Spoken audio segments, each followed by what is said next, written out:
Hola, ya inició la transmisión, más o menos 20 segundos.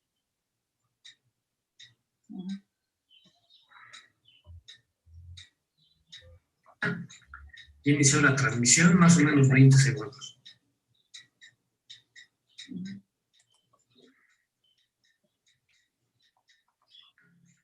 Ya inició la transmisión, más o menos.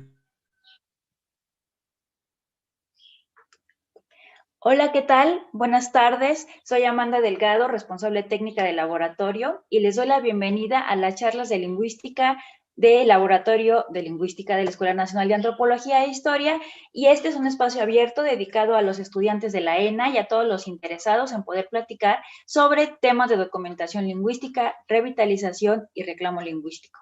Hoy participa como moderadora Horaria García, y ella es pasante de la licenciatura de Lengua y Cultura de la Universidad Intercultural del Estado de México. Es activista de la lengua y cultura mazahua, ha colaborado con la organización Raising Voices, y pronto la podremos escuchar en un proyecto radiofónico. Muchas gracias, Horaria, bienvenido. Ahora es turno de presentar a nuestros invitados, a los cuales estamos muy felices de poder contar con su presencia, compartiendo su conocimiento, y él es Valentín Peralta, Israel Martínez y Laura Cano, que nos están visitando pues de manera virtual. Voy a dar una pequeña semblanza de cada uno de ellos, resumiendo, porque en realidad han hecho muchísimo trabajo, entonces en este corto tiempo vamos a hacer un pequeño resumen de todo lo que, para conocer un poquito a los invitados. Y voy a empezar con Valentín Peralta. Él es licenciado en Lingüística por la ENA y maestro en Lingüística Indoamericana por el CIESAS. Es hablante nativo del náhuatl de la variante central, es profesor investigador en el posgrado de Lingüística de la ENA.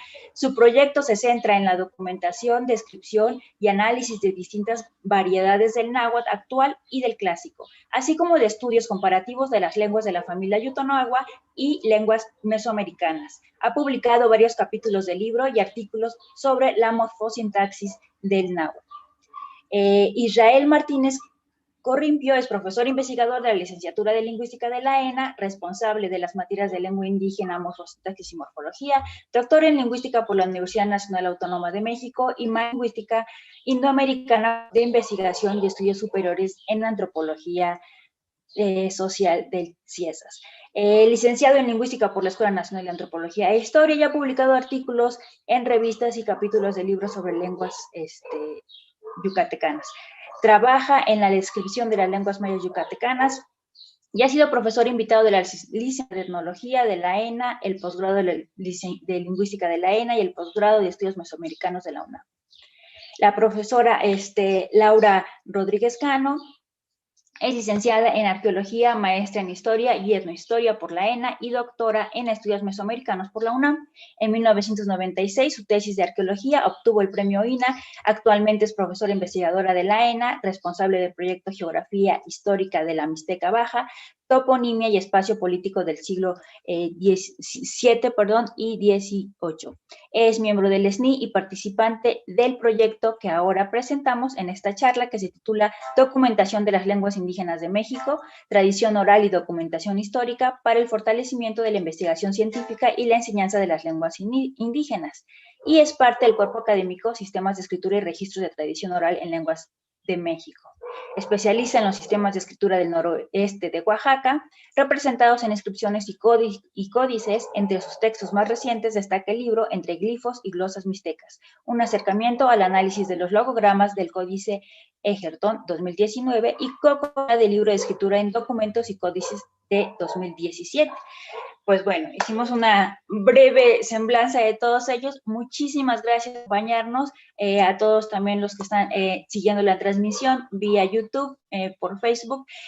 También estamos ahí y pues le doy el piso, o más bien la pantalla, como ahora se dice en estos tiempos, a la profesora, a la doctora Laura Cano. Muchísimas gracias.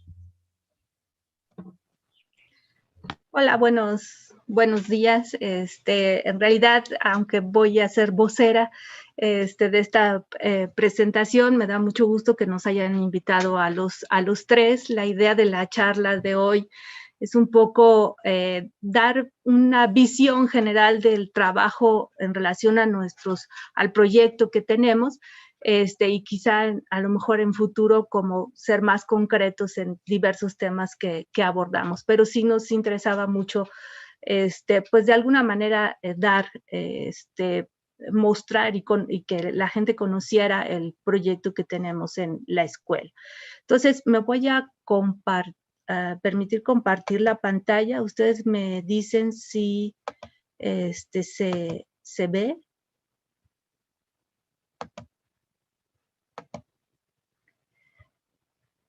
¿Ya se está viendo? Sí, ya. Muy bien. Entonces, el título, como ven, es un poco largo. La idea del proyecto era un poco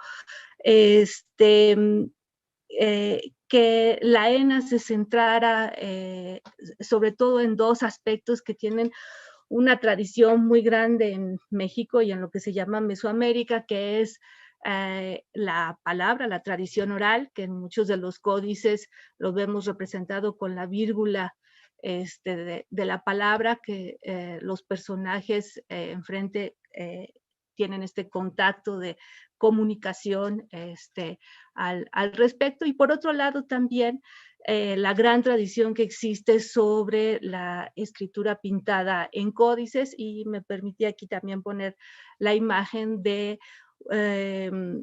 un escriba que de los códices mixtecos, particularmente del códice Vindobonensis, donde lo vemos de alguna manera pintando. Y bueno, también un poco resaltando que no es cualquier escriba, sino es una entidad, una deidad reconocida como Nueve Viento, ¿no? Que da origen a la escritura en Oaxaca, ¿no? Entonces, con esta idea, de alguna manera, el proyecto busca vincular dos aspectos, tanto lo que es la tradición oral como esa tradición oral plasmada o registrada en la escritura, ya sea en papel o en diferentes soportes. Entonces, la idea del proyecto inicia pensando en que una de las tareas sustantivas de la Escuela de Antropología es precisamente que tenga o que haga esta documentación de lenguas indígenas, ¿no?, del país. Obviamente es un panorama grande porque pues, tenemos varias lenguas, ¿no? Pero bueno, creo que empezando poco a poco se puede ir generando esta documentación.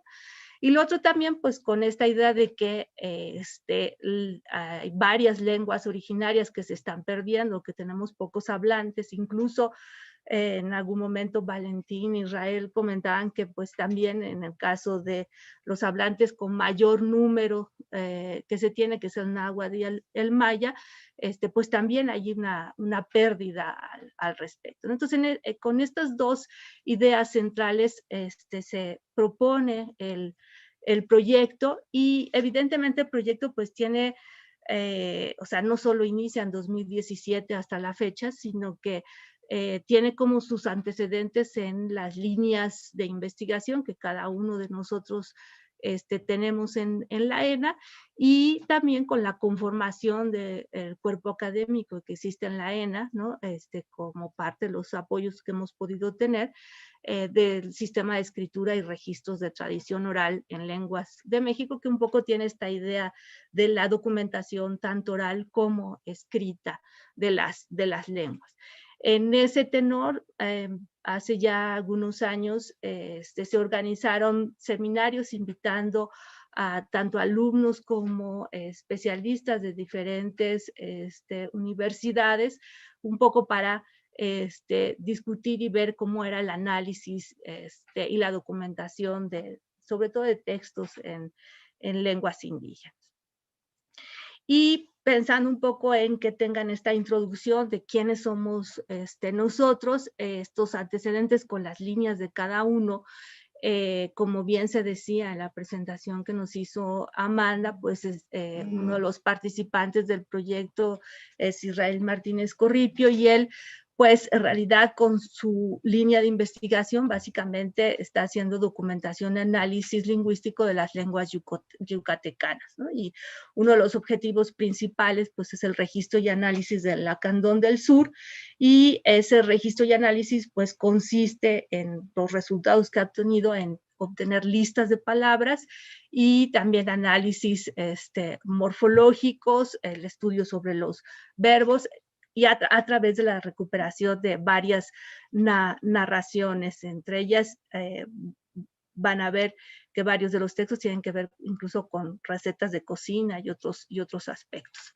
En el caso de Valentín Peralta, como bien se decía, se ha dedicado a estudiar las variedades del náhuatl, y sobre todo la parte hacia Veracruz,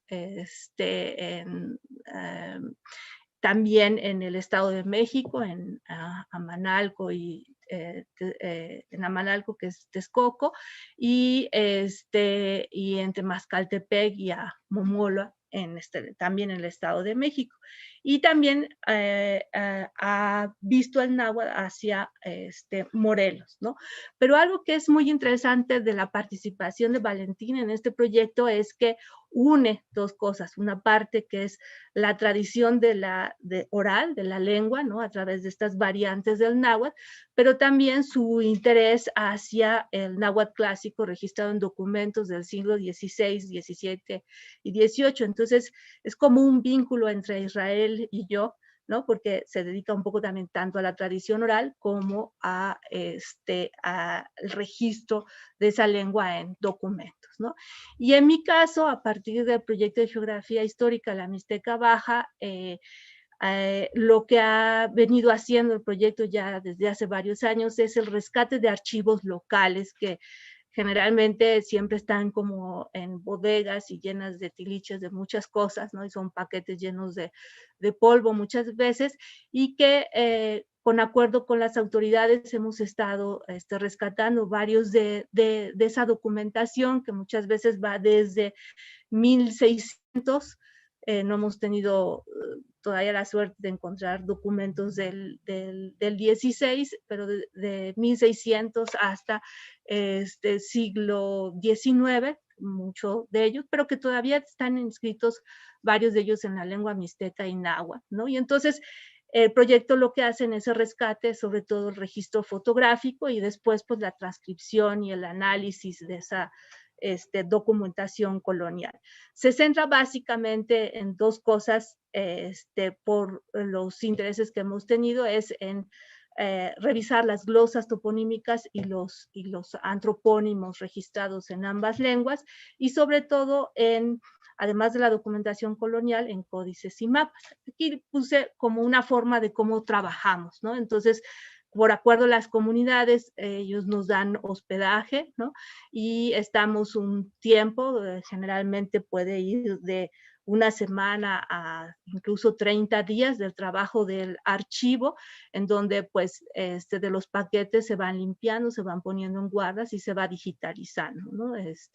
A nivel de fotografía, por la forma en cómo podemos llevar el equipo que tiene el proyecto, y después con la transcripción que se hace de esos documentos y con la gente de las poblaciones hacemos recorridos sobre los lugares que están mencionando los documentos, un poco para reconocer esos paisajes históricos que todavía se tienen y que lo registran los documentos.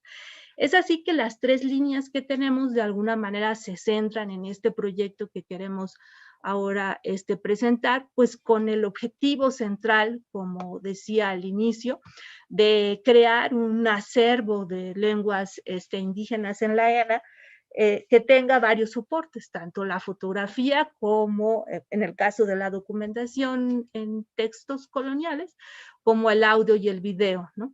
Y que eso pues sea este acervo un poco para no solo dar cuenta de la pluralidad lingüística que hay en el país, que eso lo sabemos todos, sino que también sirva de base para la enseñanza y la investigación de otras personas interesadas, tanto estudiantes en formación como otros especialistas, ¿no? Y que creo que siendo la escuela de antropología, pues debe tener este tipo de acervo, ¿no?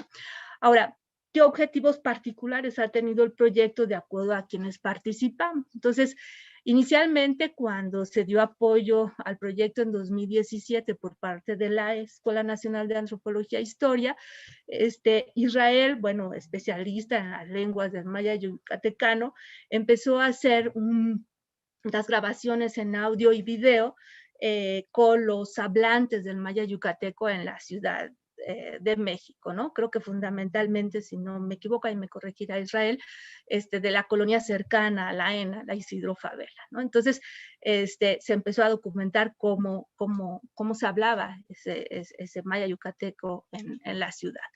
También, otra de las cosas que se empezó a ver es el registro en audio y video del otomí en la región Otomí-Tepehua del estado de Hidalgo, ¿no? Eso también fue como no solo abarcar las lenguas propias que traían nuestras líneas de investigación, sino también ver otras lenguas, ¿no? Y en eso se incorpora el otomí. En el caso de Valentín, pues básicamente ha sido pues estas dos líneas, objetivos particulares desde que iniciamos con el proyecto, que fue la documentación digital de los textos orales y también escritos, ¿no? Su glosado y el etiquetado, ¿no? La intención en ese sentido de este trabajo de Valentín es un poco obtener un léxico que permita elaborar vocabularios, no solo, creo yo, de la tradición oral, también ahí Valentín me corregirá, sino también de estos vocabularios que se puedan obtener a partir del náhuatl clásico de los documentos, ¿no?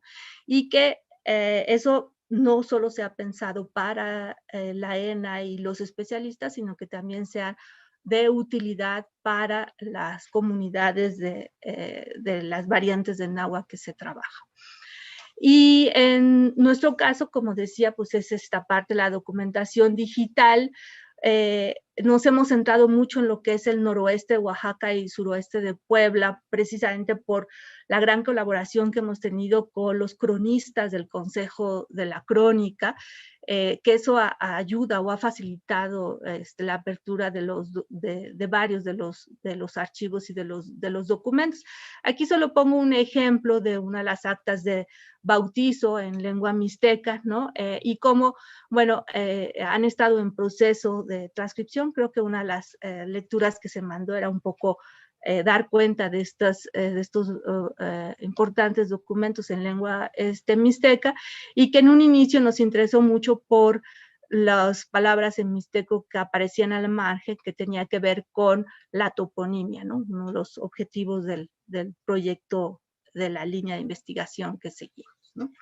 Ahora, ¿qué pensamos de relevancia no solo académica, sino también como un impacto social? Pues reitero un poco es eso, iniciar obviamente con la documentación de las lenguas que nos son más cercanas en el sentido de la experiencia que tenemos de trabajo, como es el náhuatl, el yucateco, el mixteco, y cómo con la ayuda y con los colaboradores que tenemos, ¿no? Que creo que eso también es algo importante de destacar, es decir, no trabajamos solos, ¿no? Aunque se piense o se vea así desde la institución, sino que colabora mucha gente con nosotros. Se ha incorporado el zapoteco y el otomí, y ahorita vamos a hablar un poco de nuestros colaboradores, ¿no? Entonces, esta idea es crear este archivo de lenguas para la enseñanza, ¿no? Y creo que con estas charlas a partir del laboratorio, pues se puede ya ver como, creo yo, más claro la creación del archivo, ¿no? O sea, porque finalmente los proyectos individuales que tenemos y el proyecto en conjunto, pues tiene ahí el acervo, pero quizá a través del laboratorio se pueda difundir para que sea utilizado, ¿no? No solo la documentación. Y por otro lado, pues esta idea que estos materiales que se generan sean de utilidad para esta enseñanza y investigación sobre las lenguas, ¿no? sí creo que es muy importante hablar de nuestros colaboradores desde cada una de nuestras especialidades. Por parte del posgrado de lingüística y de la licenciatura de lingüística, que trabajan muy cercanamente con Valentín, pues está Guillermina Aranda, ¿no?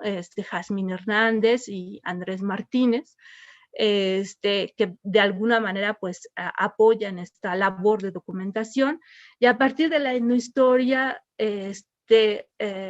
un poco los alumnos que han estado interesados en el trabajo de la que ahora ya recientemente es maestro en estudios mesoamericanos y ha trabajado tanto el mixteco como el otomí con el proyecto y ahora el náhuatl. Gabriel García Morales, que ahora es pasante de la licenciatura y que es originario de San Felipe Tlaltepec, donde todavía se habla el ingiba o el popoloca y que ha hecho registros importantes. A Quetzalí Nayeli, que está por recibirse de la licenciatura de etnohistoria, trabajando la Sierra Cuicateca, en donde hay tanto hablantes del mazateco como del mixteco y del cuicateco, entonces eso involucra otras lenguas para documentar. Y Carlos Ulises Vargas, que ahora ya es pasante de etnohistoria, pero que está haciendo su tesis sobre todo en esta región mixteca poblana, en donde hay mixtecos, nahuas y ingibas o popolocas también. Aquí puse algunas fotos de ellas trabajando en los archivos de diferentes comunidades, en la comunidad de Atlalpan, propiamente del lugar donde Ulises está haciendo su tesis, en la Sierra Cuicateca, en Chiquihuitlán, ¿no? Con Aquetzali, en la Sierra Sur, cuando Rodolfo presentó ante la comunidad los resultados del análisis del lienzo de San Jerónimo Coatlán, como parte de su tesis de licenciatura, y en el caso de Gabriel, ¿no? Con el análisis de toda la clasificación y catalogación que se ha hecho del Archivo Municipal de San Felipe o Tlaltepec, además del que ya se había hecho de bienes comunales. Y en el caso de los colaboradores de lingüística de la licenciatura que colaboran cercanamente con Israel, está Uzumi, ¿no? Que ya se ha titulado de lingüística con esta tesis sobre la voz pasiva del maya. Está Aldo Hernández, que también ya se ha titulado, ¿no? Con la estructura argumental preferida del Lacandón. Y Liliana Mojica, que a través de la Universidad Intercultural del Estado de Hidalgo, pues ha apoyado mucho en el registro de la lengua otomí en la Sierra Otomí Tepehua. Y quizá como resultados concretos en este sentido, pues como ven, ha sido a partir de diferentes herramientas que usamos cada uno, la documentación digital y el glosado de textos del náhuatl de Coantepec, el glosado y análisis lingüístico de algunos textos del náhuatl clásico, tanto, me parece, si no me equivoco, ahí me corregirá Valentín, tanto del Códice Florentino, que es una de las obras muy conocidas, elaborada por los informantes de Sahagún, y del mismo Sahagún, y por otro lado también documentos que en estas poblaciones que ha estado se han documentado, sobre todo de la parte de Texcoco. Y las grabaciones que ha hecho de pequeños textos, quizá de temas muy específicos como historias de vida o recetas o cuestiones sobre narrativas, ¿no? De las variantes del náhuatl, y finalmente pues esta idea de hacer como cuestionarios que pueda permitir ver cuestiones gramaticales de la lengua, ¿no? Y en el caso de lo que se ha hecho en el registro del otomí, básicamente tengo entendido que son un inventario amplio sobre las plantas medicinales de Santa Cruz y San Bartolo Tututepec en Hidalgo, en donde de alguna manera es como en este catálogo, ¿no? Tanto el nombre en otomí y el glosado que se hace, la traducción, y la fotografía con la que se refiere o se relaciona la planta. Y por otro lado, pues los registros de los hablantes de maya yucateco, y los análisis que han hecho desde la ENA por parte de Israel Martínez, igual que el Lacandón del Sur, de las narraciones, distintas narraciones que ha recuperado de esta región del sureste mexicano. Y por otro lado, pues la concentración fundamentalmente en la toponimia, pero aquí es muy importante que no solo es documentación en caracteres alfabéticos, sino también en lo que son los códices, los mapas, y esto ha llevado incluso a proponer pues otros soportes en piedra o en cerámica o en hueso, donde tenemos registros de mensajes toponímicos que nos permiten proponer o descifrar cuáles o qué tipo de topónimos son.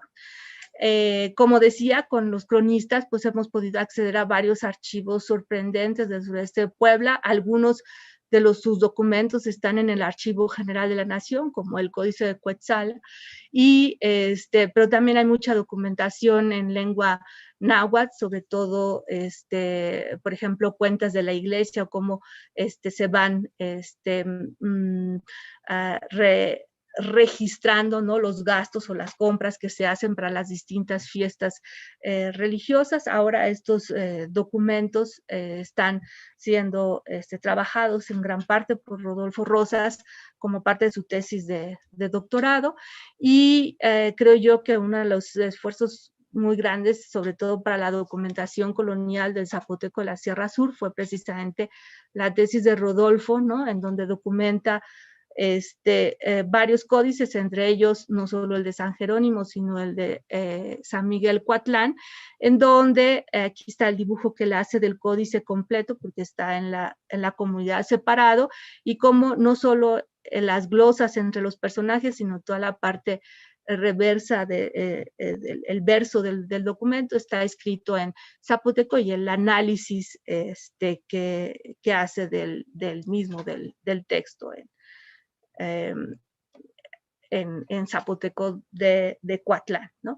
Y por otro lado, pues hacer énfasis en este territorio de San Felipe o Tlaltepec, ¿no?, en donde pues una de las narraciones muy importantes ha sido el mito de Matzatzin, pero hay otras que también se vinculan con el mito, y Gabriel muy cercanamente con la Casa de la Cultura dirigida por Justiniano Domínguez, ¿no?, que junto con sus hermanas ha elaborado estos dibujos que de alguna manera relatan, ¿no?, varias partes del mito de Matzatzin. Pues se han hecho muchos recorridos recopilando grabaciones en lengua poloca y en español, ¿no?, sobre esta comunidad en la Inguiba. Y como decía, pues la cuestión de la Sierra Cuicateca, este mapa que elabora Aquetzali, es un poco todos los puntos que las diferentes poblaciones actuales le nombraron como topónimos que están muchas veces asociados a sitios arqueológicos en mazateco, en mixteco y cuicateco, ¿no? Esperemos que pronto ya sea su examen profesional. Como bien se decía en nuestra presentación, pues muchos de estos, incluso cuando estaba haciendo la presentación y estábamos viendo qué se ponía, realmente yo me quedé sorprendida porque de repente se me hacía como que hemos trabajado mucho, ¿no? O sea, parece que no, pero que sí hay muchas cosas ahí, ¿no? Entonces, quizá de manera individual hemos publicado artículos, capítulos del libro, hemos dado ponencias sobre los diferentes temas que tenemos de las lenguas que estamos trabajando, ¿no? En el caso de Valentín, ¿no? Sobre todo, pues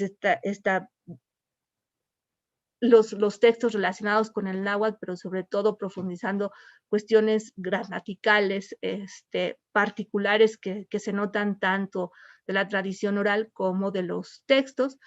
En el caso de Israel, ¿no?, en diferentes revistas, principalmente de lingüística, aunque también de la revista de estudios mesoamericanos, pues lo que ha podido lograr con la documentación del Lacandón del Sur, fundamentalmente.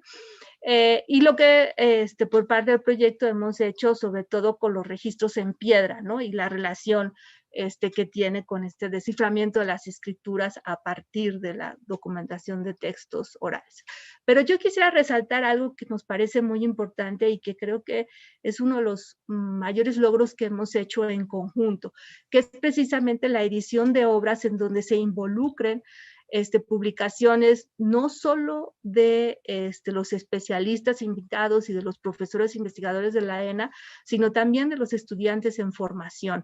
Creo que una de las mejores reseñas que hemos leído de este libro es precisamente el que destaca precisamente esto, ¿no? O sea, el que se pueda en una publicación mostrar el trabajo conjunto entre alumnos y profesores e investigadores que se da en la ENA, ¿no? Entonces, este es el primer libro que sacamos en conjunto, se logra publicar en 2017 y es resultado un poco de todos los seminarios que estuvimos haciendo antes de que se formalizara concreto el proyecto y que responde mucho también a las materias optativas fundamentalmente y que llevamos en la escuela, que tienen que ver con la etnohistoria mixteca, ¿no? Y con el náhuatl, ¿no? Mucho de este libro se centra sobre todo en lo que es el náhuatl y el mixteco del sur de Puebla y el noroeste de Oaxaca. Por ejemplo, el texto de Carmen Herrera, que participa como los testimonios de la frontera del náhuatl entre Oaxaca y Puebla, o también, al final, la contribución del mismo Alonso con la sexta vocal en 2 lenguas otomangues, tanto el otomí como el zapoteco, ¿no? Y los otros tienen que ver más con el análisis propio de la documentación sobre nombres de deidades o de toponimia al respecto. Y pues básicamente antes de que nos viniera la pandemia se lograron sacar en la ENA 2 materiales o 3 materiales que creemos que son importantes no solo para los mismos estudiantes en la ENA, sino también para las comunidades, ¿no? Que es el diccionario ilustrado del náhuatl de Pajapan, ¿no? Aunque Valentín lo titula pequeño, siento que es bastante completa la obra, ¿no? Sobre todo, como es ilustrado, pues permite, ¿no? Relacionar la palabra con lo que se está haciendo. Los textos, los 3 textos de Paya yucateco, de Israel Martínez, ¿no? Que analiza estos textos narrados por Jorge Cocompech, y que se ve el glosado y el análisis morfológico que hace. Y el libro, ¿no?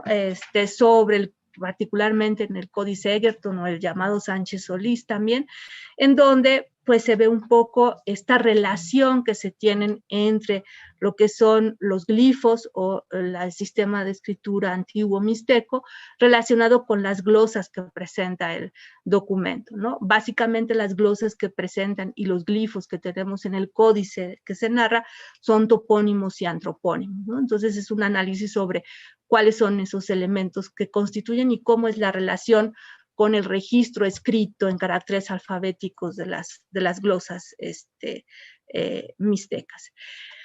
Desafortunadamente, o están ahí atorados, un segundo volumen de este libro que refleja el trabajo que ha continuado, ¿no? Con estas nuevas lenguas como lo que aparece en las lenguas de la Sierra Cuicateca, de la región de Chapala, por ejemplo, continuar un poco con esta documentación de las lenguas mayenses, ¿no? Y de los mitos del Ingiba en la región de San Felipe Tlaltepec. Entonces, el libro que esperamos a punto en futuras fechas de salir, un poco refleja pues estas nuevas incorporaciones que ha tenido el trabajo con el proyecto con el trabajo de varios estudiantes junto con nosotros, ¿no?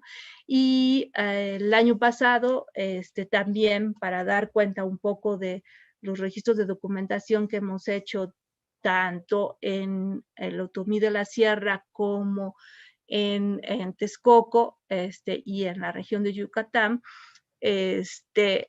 propusimos este nuevo texto, ¿no? En donde de alguna manera se da cuenta de este catálogo de plantas, ¿no? De narrativas que tienen que ver con la cocina o las recetas, la documentación del náhuatl clásico, de un documento que, aunque había sido traducido, no había sido de forma completa el análisis, y un documento en mixteco de San Mateo Coyotepec, que fue un reciente hallazgo con, creo yo, una nueva integrante del proyecto, que es Diana Judith, originaria de la región de Nochistlán, y que por ella nos llevamos ahí, y la agencia de Coyotepec nos permitió trabajar tanto su archivo municipal y de bienes comunales justo antes de la pandemia, en enero del año pasado, y que eso pues nos permitió durante el año trabajar el texto en lengua mixteca, ¿no? Y todas esta presentación, digamos, general de lo que hacemos a través de este proyecto de documentación para la enseñanza, quisiera terminar y darles la palabra a Israel y a Valentín con esta visión, ¿no? Porque a veces la ANA parece como muy desintegrada, ¿no? En sus quehaceres, y sí quisiera aquí pues concluir un poco que de alguna manera la licenciatura de lingüística y el posgrado de lingüística a través de Israel y de Valentín, y la licenciatura de etnohistoria a través mía, ¿no? Que somos como los interesados en el trabajo de las lenguas originarias, junto con buscando apoyos también a través del PRODEP, de los cuerpos académicos, pues llevar este esfuerzo para lograr este acervo, ¿no? Que queremos para las lenguas como acervo para la ENA, ¿no? Y creo que esta nueva relación que hemos establecido con el Laboratorio de Lingüística, pues sería muy provechoso, porque creo que es el lugar ideal, ¿no? En el que debe estar para que todo pueda ser de consulta, ¿no? Y solo me resta dar realmente las gracias infinitas a todas las poblaciones que realmente nos han permitido compartir su cultura y su historia desde su lengua y desde sus documentos, ¿no? Eso creo que gran parte de todo lo que hacemos se los debemos a ellos, ¿no? Que de alguna manera han tenido esa confianza, ¿no?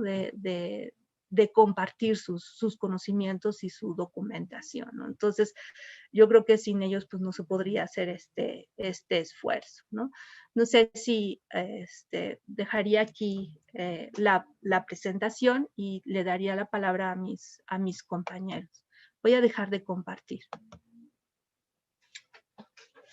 No sé si Israel o Valentín quisieran comentar algo al respecto, complementando. Adelante, Valentín.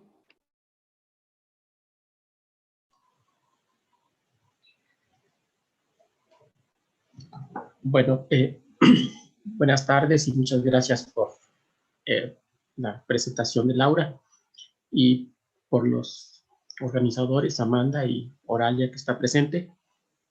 En realidad no hay mucho que agregar, solo decir que es el esfuerzo que hemos hecho desde nuestras trincheras, cada quien hemos venido trabajando, pero lo más importante de esto es que pudimos conjuntar, digamos, el trabajo de cada uno de nosotros en un trabajo conjunto entre la gente de etnohistoria, la gente de lingüística, que estamos en la escuela y que damos clase, y que la escuela, digamos, a través de los cuerpos académicos, que es como tratamos de apoyar a los estudiantes de licenciatura. Y en mi caso, pues, por estar inscrito dentro del posgrado, pues, de trabajar con estudiantes de posgrado. En ese sentido, bueno, pues uno de los objetivos es encontrar los recursos necesarios para apoyar a los estudiantes, hacer la investigación que nos corresponde a cada uno de nosotros y al mismo tiempo trabajar directamente con las comunidades, que eso ayuda mucho, tanto para nosotros, para un mejor entendimiento, así como también para ellos. Ahora nos falta, yo creo, que trabajar un poco más con los jóvenes hablantes que están en las comunidades, que en términos generales, muchos de ellos están perdiendo la lengua o ya no lo hablan los padres, pero no los hijos. Y yo creo que esa es la parte que ahora nos toca trabajar más de manera directa para tener el trabajo, digamos, integral entre la investigación, la docencia y la retribución hacia las comunidades. En realidad, eso es todo lo que podría, digamos, acompañar a la presentación que ha hecho Laura en nuestro trabajo, que afortunadamente hemos podido mantener ya por un buen rato. Gracias. Israel, ¿quieres complementar? Sí, pues igual, buenas tardes a todos los que están asistiendo a esta presentación. Gracias a Amanda y a Oralia por la invitación a esta charla, pues. Y bueno, pues sí, justo nada más complementar lo que ya dijeron un poco Laura, más bien en la exposición, y complementar un tanto lo que ya mencionó Valentín, ¿no? Básicamente es el trabajo que hacemos en conjunto, los tres, es, digamos, pues eso, tratar de relacionar, digamos, nuestra propia investigación, la investigación que hace cada uno desde la lingüística o desde la etnohistoria, con diferentes lenguas indígenas, y de alguna manera involucrar a los estudiantes, ¿no? Como mencionó Laura, por ejemplo, en mi caso, en mi caso, lo que trato de hacer es involucrar a mis estudiantes de licenciatura, tanto en el registro, ¿no? Tanto en el registro como en el análisis de diferentes lenguas, en este caso, sobre todo maya yucateco, pero también lo he tratado, o se ha tratado de hacer en otras lenguas, con otras lenguas, con hablantes de aquí dentro de la Ciudad de México. Y ahora, bueno, lo que falta, el reto creo que tenemos, pues sería ver justo esto que mencionaba Valentín, ¿no? Esta retribución y esta articulación de cómo podemos retribuir un poco todo este trabajo que están haciendo tanto los alumnos, que estamos haciendo con la ayuda de los alumnos, y nuestras propias investigaciones, ¿no? Ahí está un poco el resultado del diccionario de Valentín, ¿no? Por ejemplo, para el náhuatl de Pajapan, los textos que fueron recopilados en clases de la licenciatura para el maya yucateco, y que de alguna forma pueden servir para las comunidades. Esperemos justo que ahora que se integra también, o que pretendemos integrarnos con el trabajo que viene haciendo Amanda dentro del laboratorio, pues el esfuerzo pues sea como más fructífero, ¿no? Y que pueda, pues sí, justo haber una mejor comunicación y retribución hacia las propias comunidades de hablantes, ¿no? Sería lo que yo mencionaría al respecto.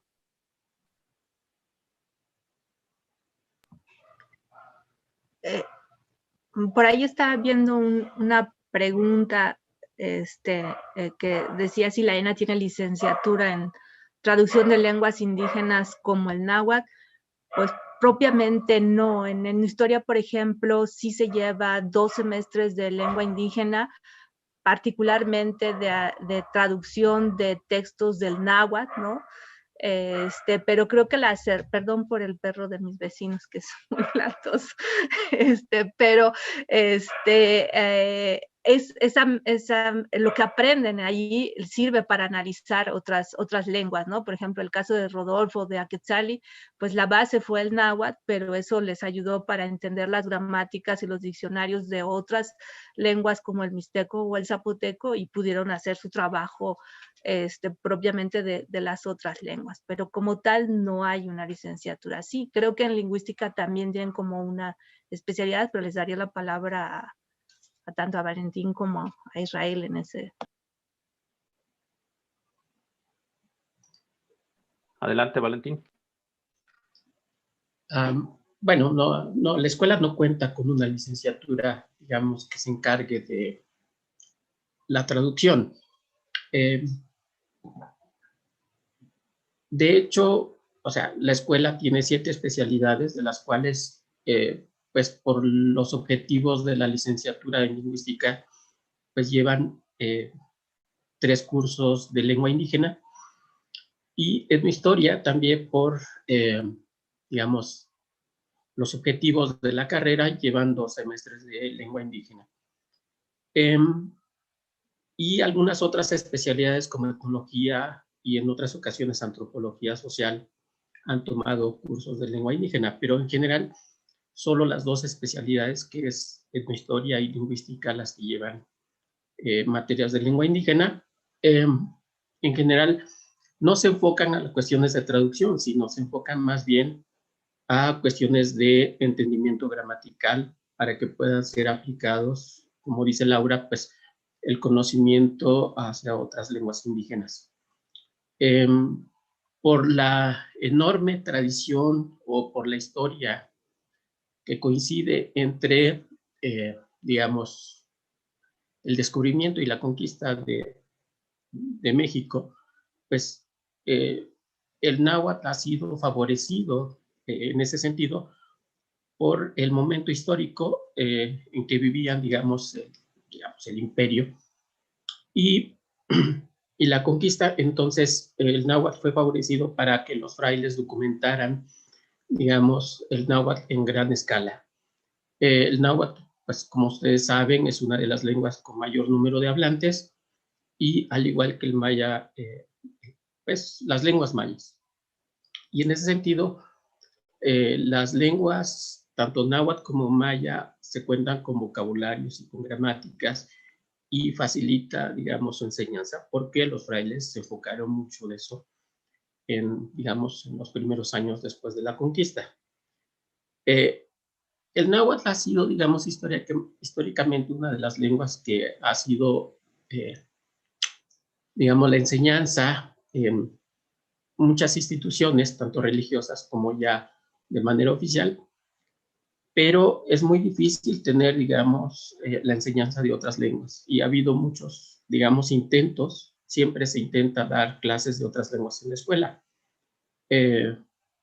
A veces funciona y a veces no, porque justamente uno de los problemas es que, pues, no tenemos, en la escuela, curiosamente, es una escuela de antropología, pero no tenemos muchos estudiantes que sean, digamos, originarios de lenguas indígenas. Entonces, pues no tenemos exactamente maestros preparados en lenguas indígenas, que ese es un poco el camino que tratamos de seguir, y esperamos, pues bueno, primero que el número de alumnos de lengua indígena lleguen a la escuela de antropología para poder, digamos, formar.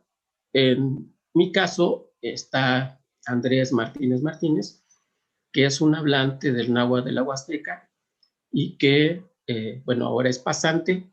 Hemos publicado un texto de su comunidad en una revista de la UNAM, y él, después de tomar las clases, ahora pues labora como profesor de lengua indígena, tanto en la escuela, digamos, de antropología en la ENA, como en la UNAM.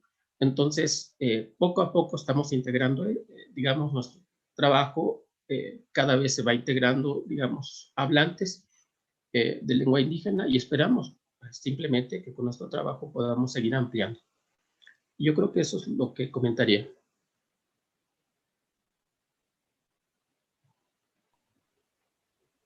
Muchas gracias.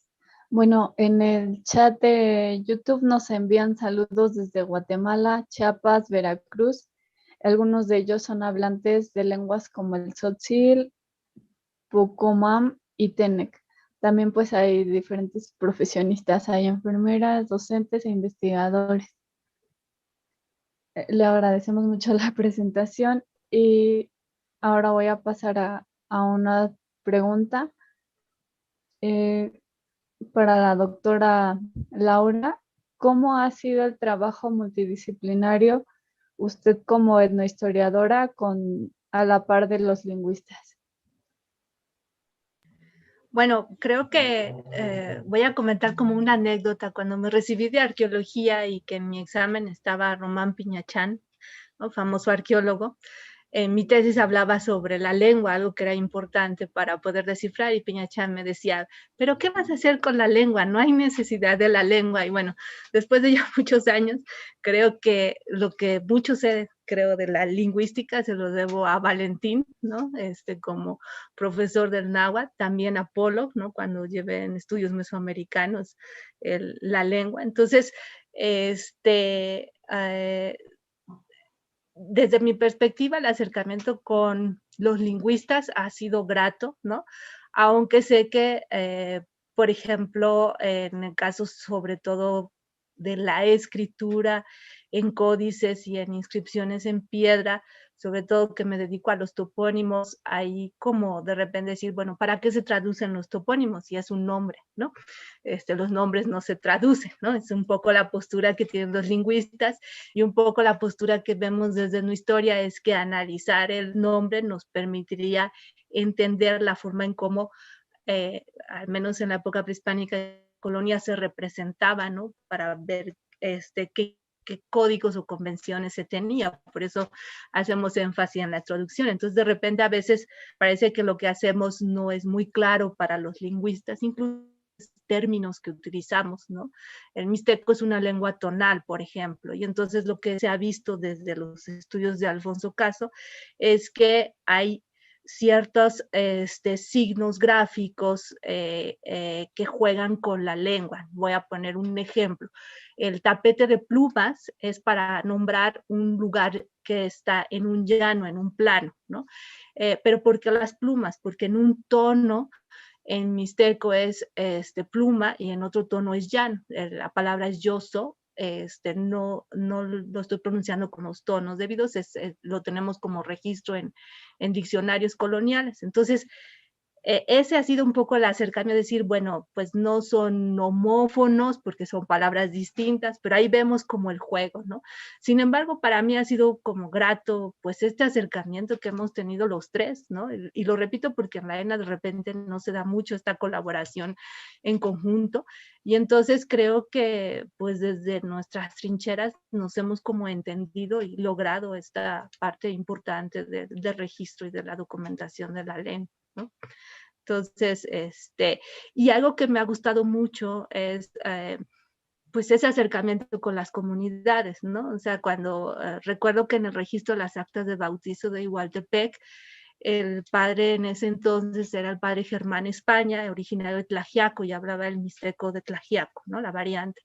Y entonces él decía que esas actas estaban mal escritas porque no se entendían, ¿no? O sea, y bueno, es que en realidad pues tiene, bueno, es un texto colonial del siglo XVII, ¿no?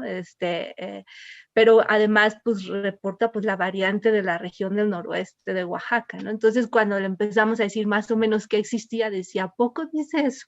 ¿No? O sea, la información. Entonces, bueno, eso ha sido como experiencias muy, muy bonitas, ¿no? Tanto en el acercamiento con la gente que habla, ¿no? Una variante del idioma que estudiamos, como con los propios especialistas.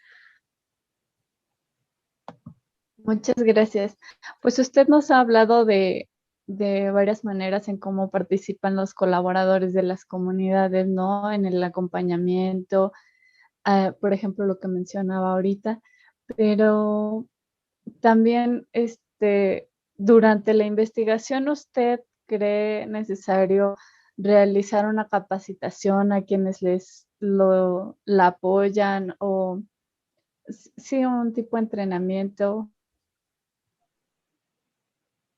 En muchos casos, y eso fue un ejercicio que empezó a hacer Gabriel en San Felipe Tlaltepec, como realmente la labor de rescate de los archivos es titánica, o sea, uno ve de repente un montoncito así de papeles amarrados y que cuando empieza a limpiarlos, quitarles el polvo, los desamarra, crece, o sea, es 3 veces más. Entonces decimos, este montoncito para esta temporada de campo, y resulta que nos sale como para 1000 temporadas, ¿no? Entonces, lo que empezó a hacer Gabriel fue que en vacaciones con los estudiantes, la gente joven, se involucrara y pudiera participar, ¿no? Entonces se estuvo capacitando para el tratamiento, sobre todo no tanto de la lengua, sino el tratamiento de los documentos, ¿no? Para que nos fuera a nosotros más rápido la clasificación, ¿no? Entonces, eso en las cuestiones como del cuidado o el rescate, que eso también ayuda para hacer ver a la comunidad lo importante de los documentos y el tipo de cuidado que deben tener, ¿no? Porque muchas veces cuando se cambia de autoridades, de repente dicen, bueno, estos papeles ya no sirven y entonces todo lo que se hace de otra manera o se cambia. Entonces, si se involucra a la gente, pues eso hace conciencia, ¿no? De cómo cuidarlo.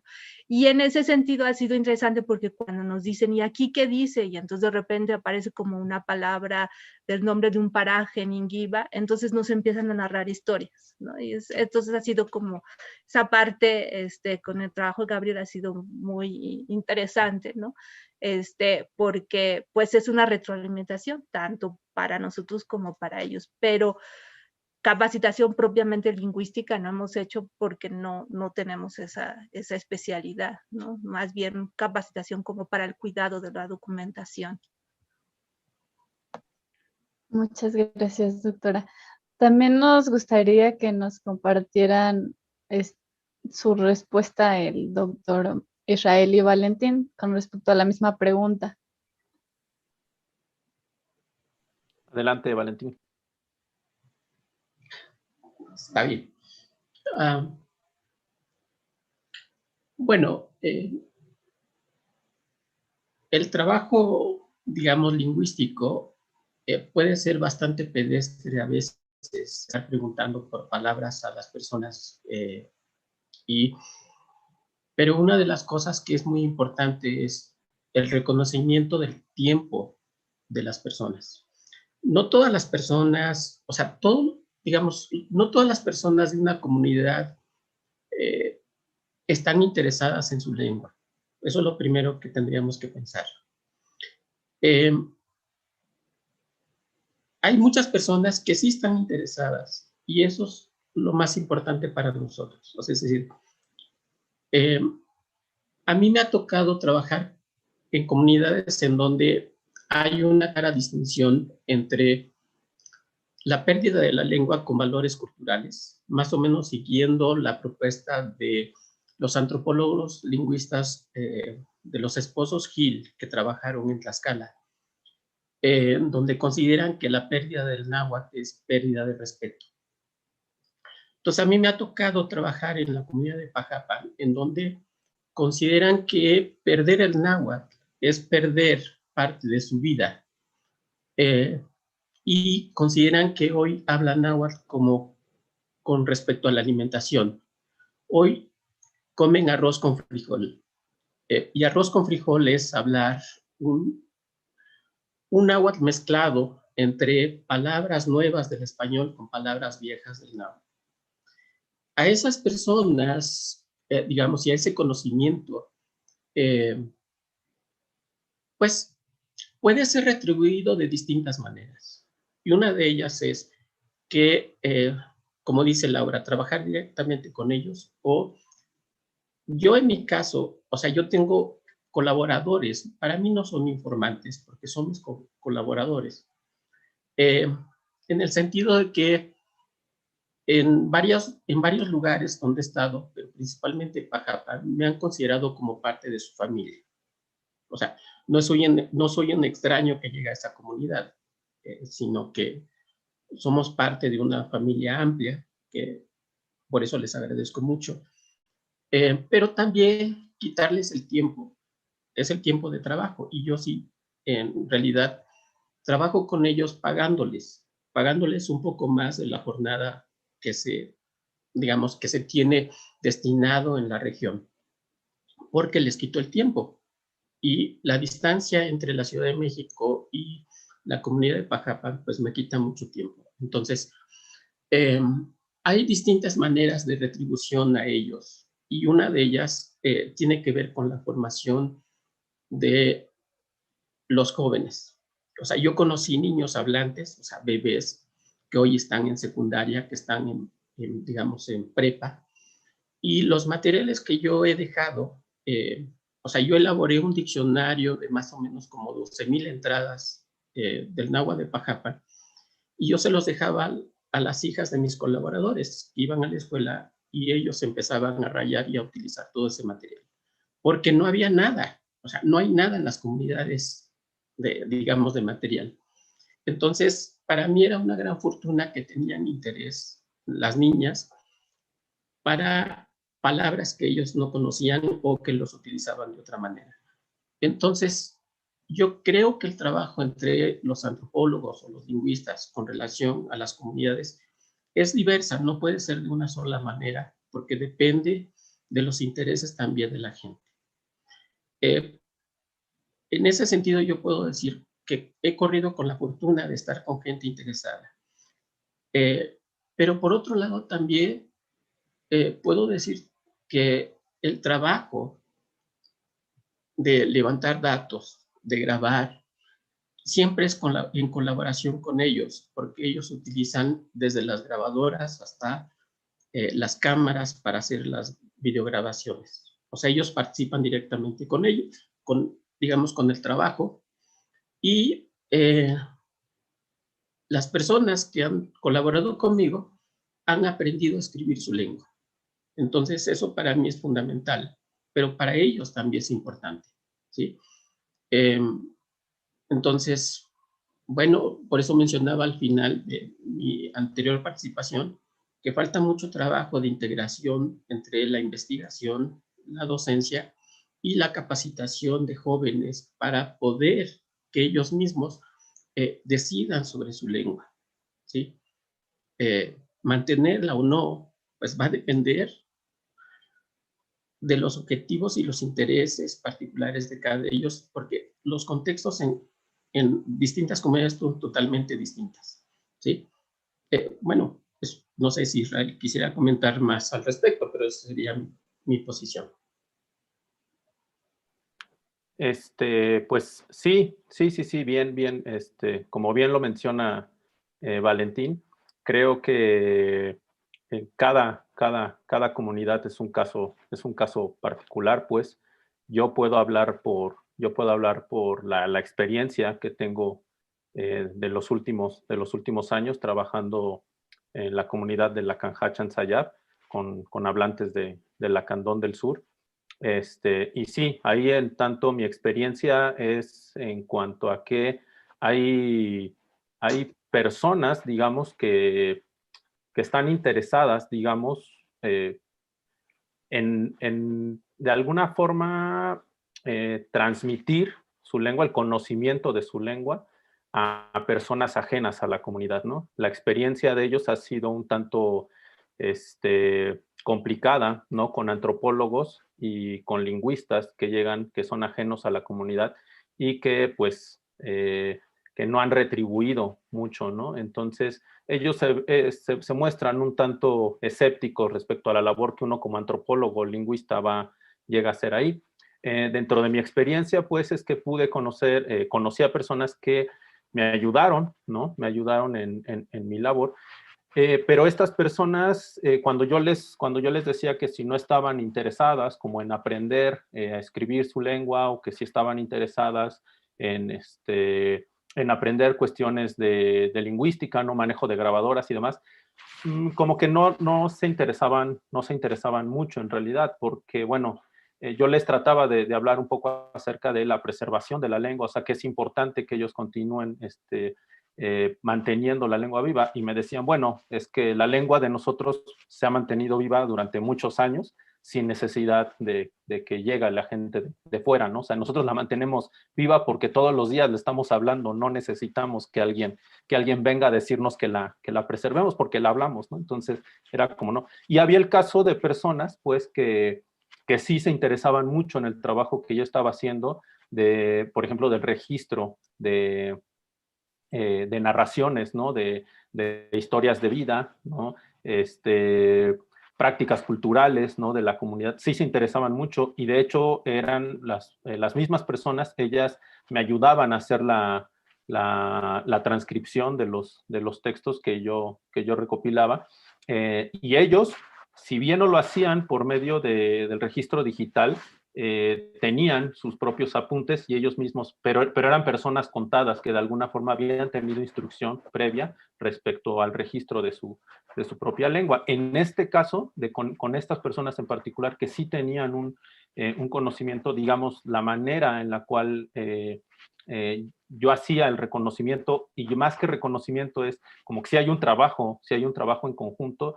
Y, por ejemplo, sí he publicado textos que he recopilado con estas personas y que ellas mismas me han ayudado a transcribir e incluso a hacer el propio análisis lingüístico, ¿no? Esa es la experiencia que yo he tenido. Muchas gracias, doctor. Bueno, hay otra pregunta por Magdalena Hernández en la lengua, y es en la lengua Tenec, ¿qué tanto ha hecho investigación lingüística de la variante de Tantoyuca?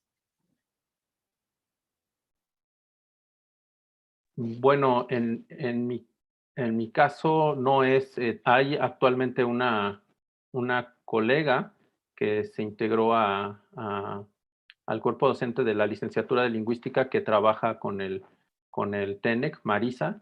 Marisa, ella está trabajando hoy en día con el TENEC. Esperemos que más adelante se pueda integrar también ya con nosotros al proyecto. Gracias.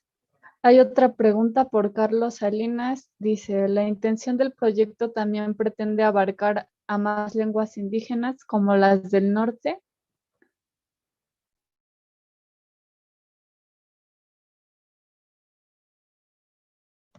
Laura. Es que no sé, me sacó de repente, me perdí, perdón, y ya no vi las preguntas del chat. Pues en realidad necesitamos como gente que se interese en esas, ¿no? O sea,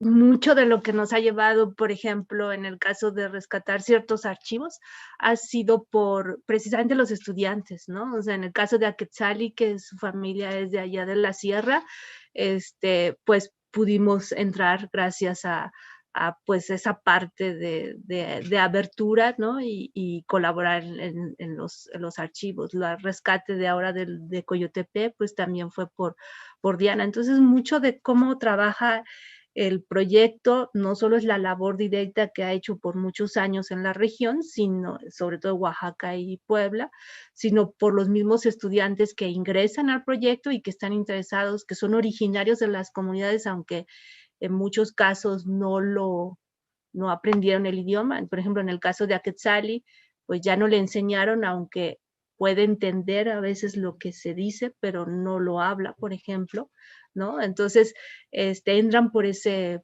interés. Entonces, pues yo creo que ahí sí depende mucho de los participantes, ¿no?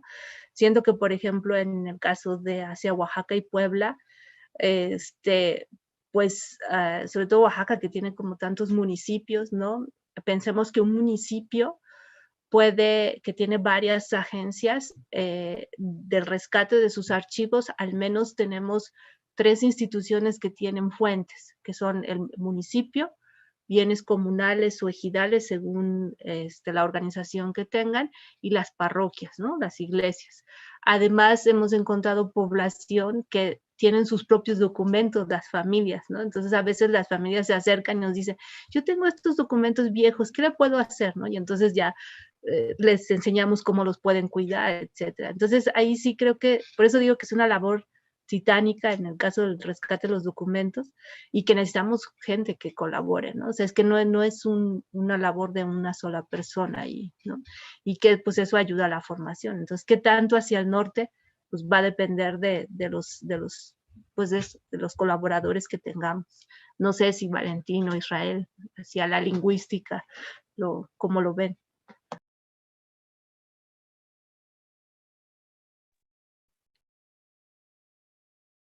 Tu micrófono, Valentín. Ya. Bien. Bueno, uno de los objetivos también del cuerpo académico y del proyecto es el vínculo con otras instituciones. Y nosotros, como investigadores y como cuerpo académico, pues siempre hemos estado tratando de entablar vínculos con otras instituciones, Y en el caso de, digamos, de la parte lingüística es que nosotros colaboramos con la Universidad de Sonora desde hace mucho tiempo.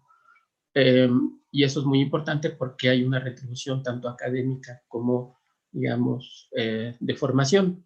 Hemos tenido alumnos de la Universidad de Sonora, como pues hemos tenido la participación de los investigadores, particularmente de la doctora Sarina Estrada, que es, digamos, una de las fundadoras de la lingüística en la Universidad de Sonora, y que hemos entablado, digamos, trabajo con ellos. Ellos se encargan particularmente con las lenguas, digamos, de la región noroeste del país, y que, como muchos de ustedes han de saber, que pues, el náhuatl es una de las lenguas, digamos, cuyo origen está en el, pues, en el suroeste de los Estados Unidos y en el nororiente, digamos la región de las lenguas utunahuas que se encuentran en el norte, y por eso tenemos este vínculo. Entonces, aunque no estamos directamente con el estudio de las lenguas del norte, tenemos una relación con profesores investigadores que trabajan las lenguas del norte. Muchas gracias. Bueno, la doctora Laura ya nos ha platicado también un poquito de cómo los miembros de las comunidades y los colaboradores han revalorado las fuentes y todo el contenido, todo el conocimiento y cosmovisión de su cultura dentro de los materiales, ¿no? Pero Carlos Salinas nos pregunta que a través del proyecto cómo se han revalorado y reconstruido las fuentes. Entonces, no sé si también el doctor Valentín e Israel podrían compartirnos un poquito de su experiencia con tus colaboradores. Laura, no sé si quieres profundizar en eso. Bueno, yo creo que en gran parte pues ha sido eso, es decir, como decía Israel y Valentín, cada comunidad es un mundo, ¿no? Y cómo ven incluso el trabajo que hacemos. Entonces, hay comunidades que han querido rescatar el archivo para que pueda ser funcional y ellos puedan buscar información, ¿no? Porque es un archivo que, aunque sea parte histórico, se sigue utilizando, ¿no? Ese era el archivo de la alcaldía de una de las poblaciones de Oaxaca, y entonces ellos decían, con la base de datos podemos buscar nombres de personas, y si nos piden sobre qué terreno, sobre qué testamentos, si hubo, etcétera, poderlos localizar más rápido, ¿no? Eso era como algo muy práctico para las autoridades de ese momento. En el caso, por ejemplo, de San Felipe o Tlaltepec, pues sí ha sido como a revalorar y incluso hacer del conocimiento que se tenía como tradición oral, que lo que está en los documentos se constata también, ¿no? Entonces esa parte ha sido como muy importante. En el caso, por ejemplo, de lo que ha hecho Rodolfo, pues creo que con la tesis y el acercamiento con gente de San Jerónimo, pues la traducción que ha hecho del zapoteco, pues ha llevado a por ejemplo, en la iglesia poner lo que se dice, porque se habla de la venida del cristianismo, ¿no? Parte de ese. Entonces, de alguna manera hay esa parte de decir, no conocíamos esto, ¿no? Y cómo la propia comunidad se apropia, ¿no? De ese conocimiento y lo da a conocer, ¿no? Entonces yo creo que en ese sentido es como se va revalorando, y cada comunidad es un mundo, ¿no? O sea, ahí sí es muy distinto cómo cada una lo hace.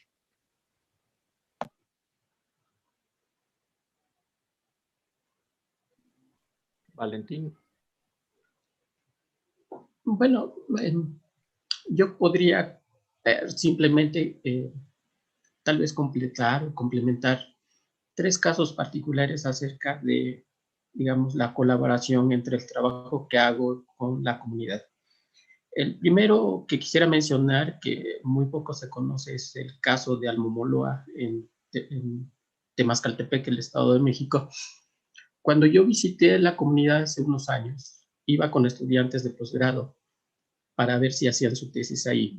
pero principalmente para verificar si aún había personas que hablaran la lengua, porque el reporte que teníamos era de 1976 del doctor Otto Schumann, que ya falleció, y que había sacado un pequeño texto de 2 páginas, o sea, una cosa de nada, no sabíamos nada, sabíamos muchas cosas, pero nada en concreto.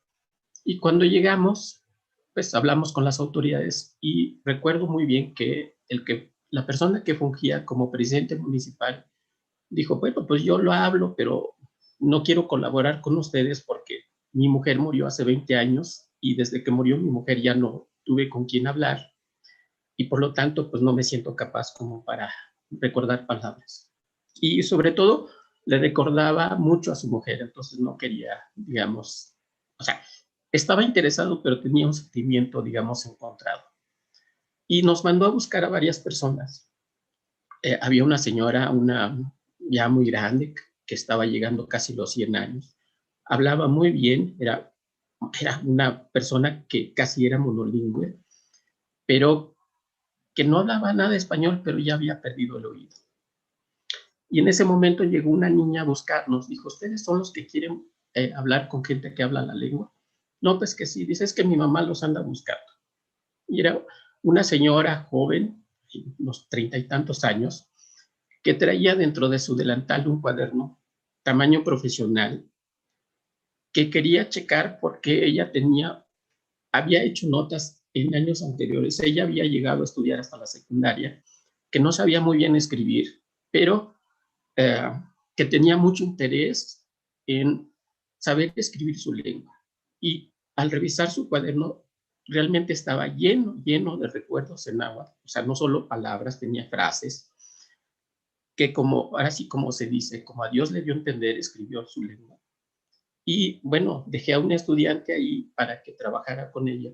El estudiante se tituló y ella aprendió un poco más a escribir su lengua. Un segundo caso es en Pajapan. Pajapan llevo muchos años trabajando ahí y hoy en día está Rodrigo, un joven que yo conocí de niño, hoy tiene 18 años, que está estudiando la prepa y que utiliza mis materiales para entender mejor la gramática del español. O sea, él trabaja con mis textos, o sea, él trabaja con las notas que yo le dejé y me escribe constantemente vía, digamos, Face. Es fanático del Facebook.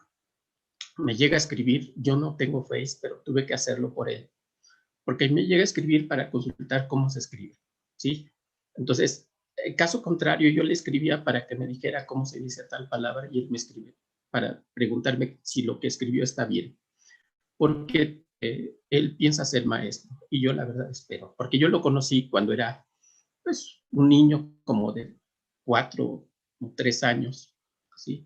Y estaba aprendiendo náhuatl. Él aprendió náhuatl y no español en su infancia por sus abuelos, pero su mamá ya no quería enseñarle y ahora él está recuperando.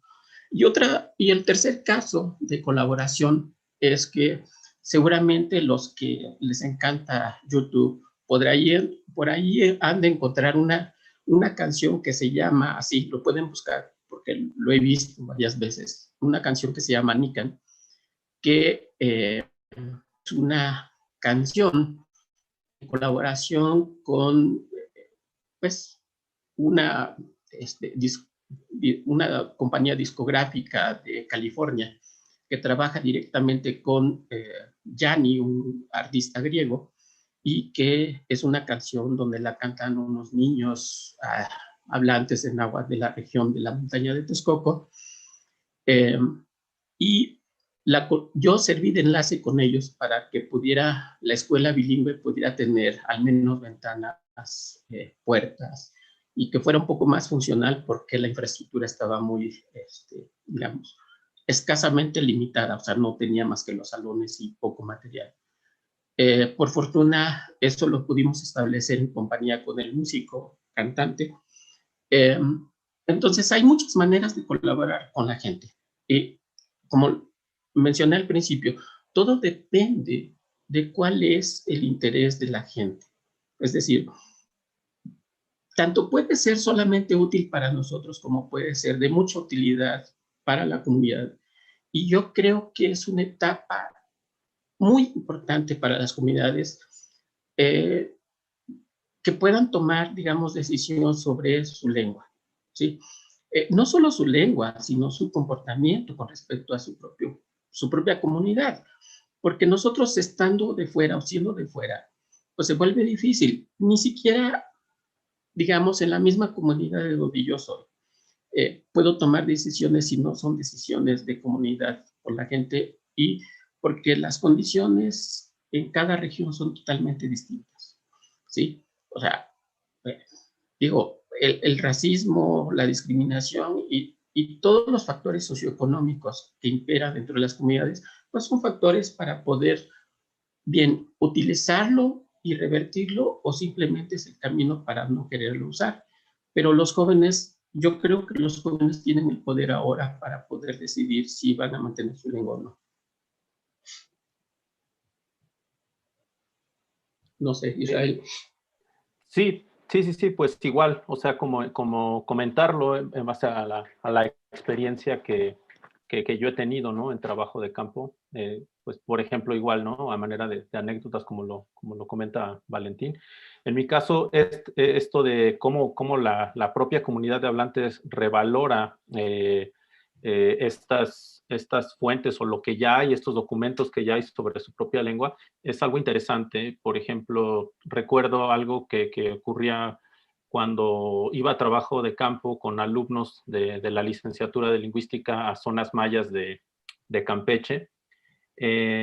Cuando nos presentábamos, ¿no? Ante la comunidad y decíamos que a lo que íbamos, ¿no? Que era aprender la lengua, el maya yucateco, era interesante que muchas de las personas a las cuales nos recomendaban para ir a entrevistar y a trabajar o a preguntarles palabras, estas personas, era muy común que nos sacaran, ¿no? Que nos enseñaran material que ellos tenían del maya yucateco, ¿no? Nos enseñaban un libro o un libro de primaria o un libro que ya tenían ahí y nos decían, bueno, todo lo que quieran saber del maya yucateco, de la maya, como le dicen ellos, aquí está, ¿no? Aquí está el texto. O sea, como a mí ya no me pregunten porque aquí está. Entonces, eso quiere decir que sí, hay para mí, o sea, es como de, qué importante, ¿no? O sea, que el problema es que ellos no sabían leer este material o no sabían leer, ¿no? No sabían leer, no sabían utilizar ese material, ese diccionario, lo que nos mostraban, no lo sabían utilizar.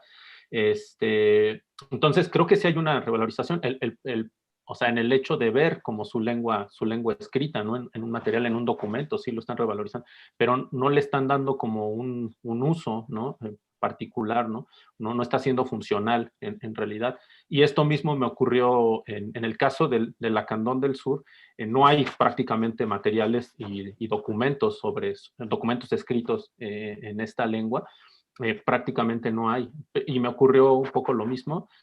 Alguna vez alguna de las personas con las cuales estaba trabajando me dijo, bueno, ya no vamos a trabajar porque me acaban de prestar esto, y me llevó una Biblia, ¿no? Me llevó una Biblia que estaba escrita completamente en Lacandón.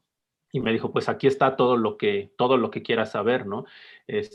Pero para que veas que nuestra lengua sí, como que sí vale y sí tiene como importancia, pues aquí está escrita, ¿no? La lengua se puede escribir y todo lo que tú estás haciendo ya lo hicieron. Entonces, como que, pues, ¿para qué quieres saber? ¿Para qué quieres saber más, no? Entonces, de alguna forma, la gente con lo que ya hay, con lo que tiene de su propia lengua, que está en escrito, está en un documento, sí lo está revalorizando, o sea, pero no está sabiendo cómo darle el uso. La cuestión es que justo yo le preguntaba a esta hablante de Lacandón que si ella podía leer lo que estaba en ese documento o en ese libro, y me decía, no, pues no lo puedo leer, nunca he aprendido a leerlo. ¿Te gustaría aprenderlo? Me dijo, bueno, pues eso ya no sé si me interesa mucho como aprender a leer mi propia lengua. Esa es la experiencia que yo he tenido. Muchas gracias, doctor. Ahora otra pregunta para el doctor Valentín. En el trabajo del diccionario podemos visualizar que está dividido en 10 apartados, es decir, pues mediante 10 temas. Y menciona que para la licitación e investigación de campo se trabajó con personas de distintas generaciones de edad.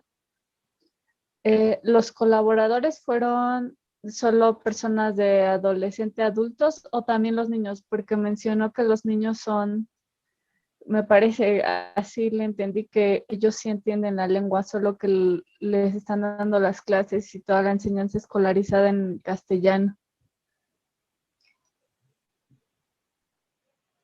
Bien, el diccionario es producto de un proyecto mayor de documentación de las lenguas de Mesoamérica que coordinó el doctor Terry Kaufman, que en ese momento estaba trabajando en la Universidad de Pittsburgh, y el doctor John Josteson de la Universidad de Albany y el doctor Roberto Zavala de Ciesas, en colaboración, digamos, interinstitucional entre universidades de Estados Unidos y las universidades o instituciones de México, que sería la ENA y el Ciesas.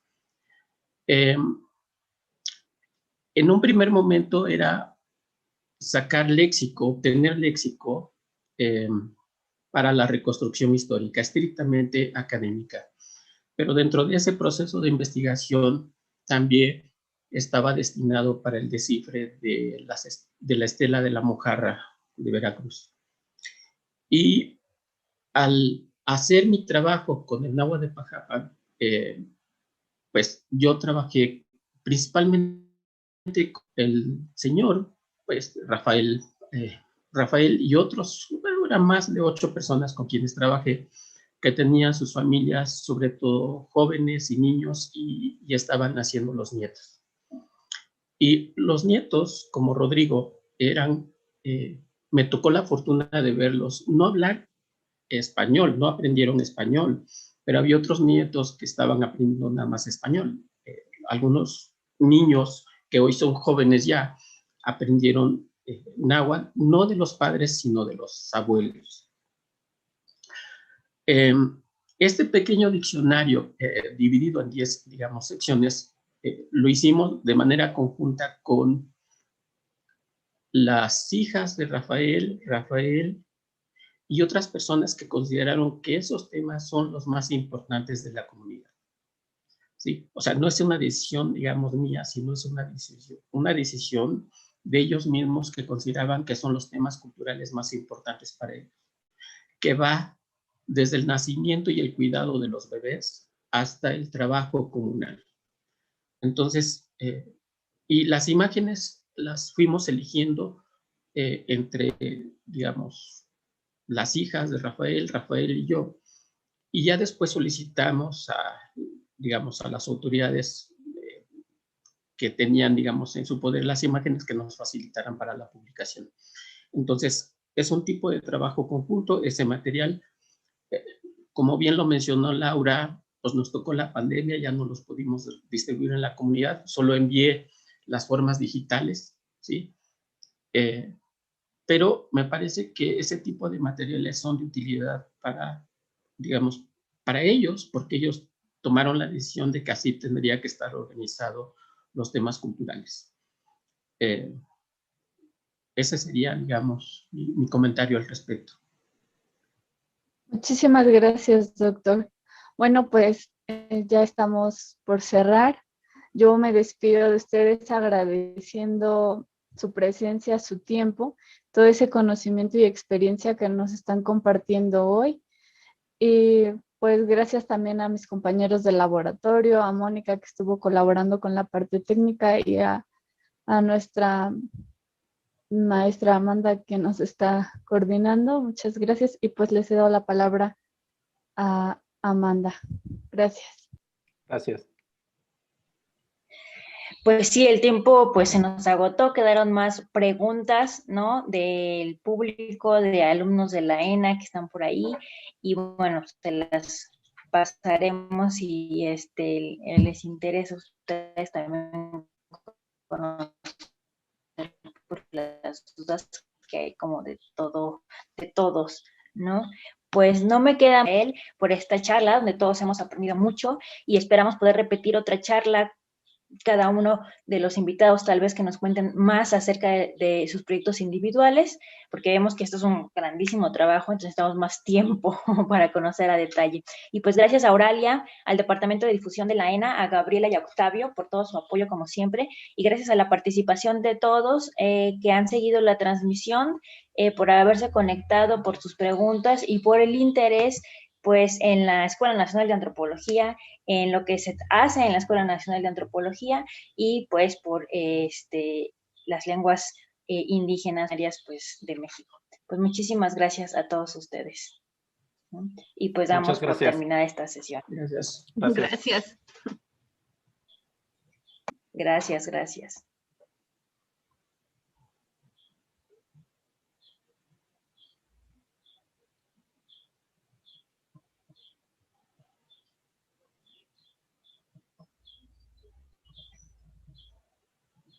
Parece que sigue la transmisión en vivo.